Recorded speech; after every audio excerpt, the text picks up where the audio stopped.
اسلام آباد کے sector F84 میں ناظم الدین روڈ کے اوپر جامع مسجد رحمۃ اللہ العالمین واقع ہے۔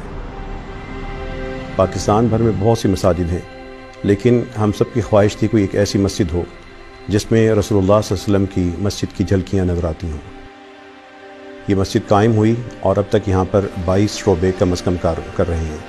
اگر کوئی شخص بھوک کا شکار ہے تو اس مسجد کے سامنے آ جائے، یہاں پہ مسجد دسترخوان رکھتا ہے۔ روزانہ ظہر کی اذان کے بعد یہ دسترخوان لگ جاتا ہے، جماعت کے بعد کھانا ہوتا ہے، روزانہ 200 سے زیادہ افراد کھانا کھاتے ہیں۔ جمعے کے دن یہ تعداد 400 تک چلی جاتی ہے۔ اگر کوئی شخص بیمار ہے اور ڈاکٹر سے چیک اپ کروانا چاہتا ہے تو یہاں پہ مسجد کلینک ہے۔ اگر اس کے پاس دوائی کے پیسے نہیں ہیں تو مسجد فارمیسی سے دوائی حاصل کر لے، اگر وہ مستحق ہے فری میڈیسن بھی اس کو ملے گی۔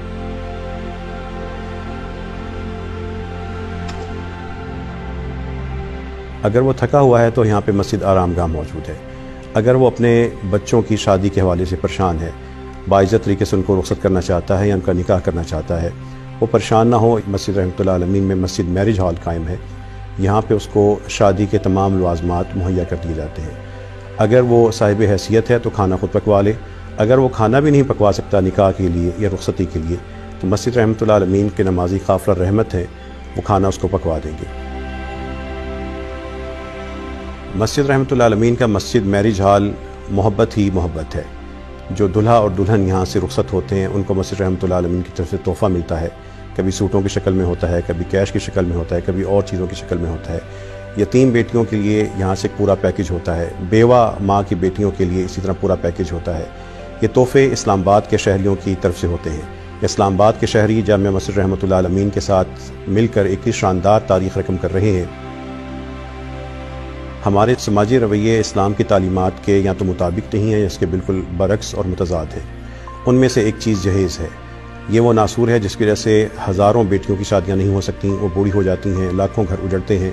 اس جہیز کے خاتمے کے لیے مسجد رحمۃ اللہ العالمین نے ان سماجی برائیوں کے خلاف آواز اٹھائی ہے۔ یہاں پہ ایک نوجوانوں نے حلف دیا، اسلام آباد کے لوگ جمع ہوئے، اللہ تعالیٰ کی توفیق سے پورے ملک میں یہ آواز پھیلی۔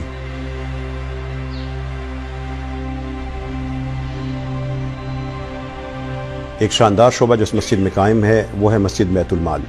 مسجد بیت المال کے ذریعے ہم وہ تمام مستحق مسلمان بھائی جو بیمار ہیں، معذور ہیں، کوئی یتیم ہے، کوئی بیوہ ہے، کسی کی تعلیمی ضرورت ہے، کسی کے علاج کی ضرورت ہے، جو کیش رقم ہے ان پہ خرچ کر دی جاتی ہے۔ یہ شاندار نظام، اس کا پورا ریکارڈ رکھا جاتا ہے، جو آنے والوں کی پوری چھان بین کی جاتی ہے، باقاعدہ درخواستیں وصول کی جاتی ہیں، اور اللہ تعالیٰ کی توفیق سے ہر مہینے 300 سے 400 گھروں یا افراد کی مدد خاموشی کے ساتھ ہو رہی ہے۔ اگر کوئی شخص اس کے پاس کپڑے نہیں ہیں، اپنے بچوں کے یہ کپڑوں کے حوالے سے پریشان ہیں یا اس کے اپنے کپڑے پھٹے ہوئے ہیں تو یہاں پہ آ جائے۔ یہاں پہ مسجد فری گارمنٹ سٹور قائم ہے۔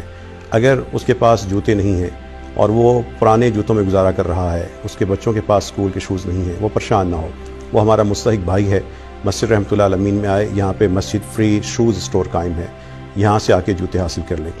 اگر اس کو بچوں کے پاس یونیفارم نہیں ہے تو ان کی تعلیم کو نہ روکے، وہ یہاں پہ آئے۔ مسجد یونیفارم بینک ہے، یہاں پہ لوگ اپنے بچوں کے لیے جو ان کے استعمال شدہ لباس ہے وہ جمع کرواتے ہیں، یا یونیفارم یا نئے جمع کروا دیتے ہیں، ہم وہی اچھی حالت میں ان کے بچوں کو دے دیتے ہیں۔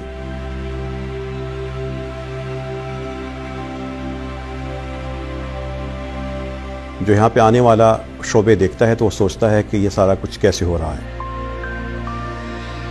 اس سارے کام کے لیے اللہ تعالیٰ کے فضل اور اس کی توفیق سے اس مسجد رحمۃ اللہ العالمین سے کوئی چندہ جمع نہیں کرتا، کوئی مانگتا نہیں ہے، بلکہ اللہ تعالیٰ کے کچھ خاص لوگ ہیں جو خود اس میں شریک ہو جاتے ہیں۔ ملک سے باہر وہ لوگ کبھی اس میں اکاؤنٹ میں پیسے بھیج کر، کبھی یہاں پر آ کے جمع کروا کر۔ ہم نے ایک نظام بنا دیا، اللہ تعالیٰ وہ نظام چلا دیتے ہیں، لوگ اس میں شامل ہوتے جاتے ہیں، اور جو لوگ اس مسجد کے ساتھ شامل ہو رہے ہیں وہ قافلہ رحمت ہیں، وہ گمنام ہیں، لیکن اللہ تعالیٰ ان کے کام کو دوام عطا کیے جا رہا ہے۔